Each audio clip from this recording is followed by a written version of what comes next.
আসসালামু আলাইকুম। আজকে আমরা আনবক্সিং করতে যাচ্ছি বর্তমান সময়ের সবচেয়ে আলোচিত বই মুসলিম বঙ্গ, আসিফ আদনানের লেখা।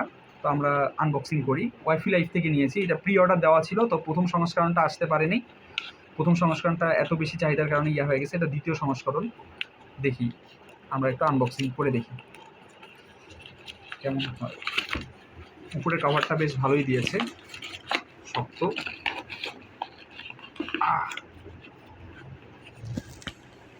আচ্ছা, এটা একটু টাইট করে বাঁধা। আমরা টেপগুলো খুলে দিই।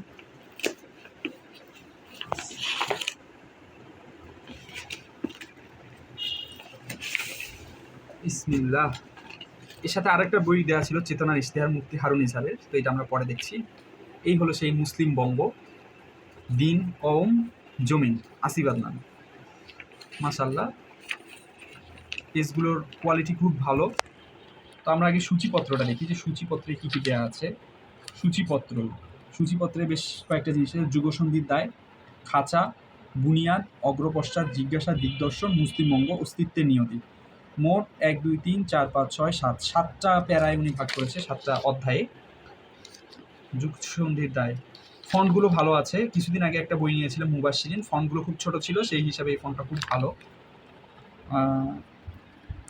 দেখা যাক, পড়ে আমরা এরপর এই বইটার আরেকটা রিভিউ দিব। আর সাথে আমাদের আরেকটা বই আছে, চেতনার ইশতেহার। এটা মুফতি হারুন ইসারের লেখা। ও আচ্ছা, এই মুসলিমবঙ্গে বইয়ের সাথে আরেকটা বুকমার্ক ফ্রি দেওয়ার কথা ছিল, এটাই সেটা। My lord, increase me in my knowledge. আমার রব, আমার জ্ঞান বৃদ্ধি করে দাও। আর চেতনার ইশতেহার, এটাও বেশ ভালো বই, সারা জাগানো বই ছিল, যদিও খুব ছোট্ট। সূচিপত্র, এটা হচ্ছে ছোটো মরিচের ঝাল বেশি, যেমন খুব ছোট বইয়ে অনেক বেশি মেসেজ উনি দিয়েছিলেন। তো আজকে এ পর্যন্তই। আমরা ইনশাল্লাহ এটা পড়ার পর আবার একটা রিভিউ নিয়ে আসবো।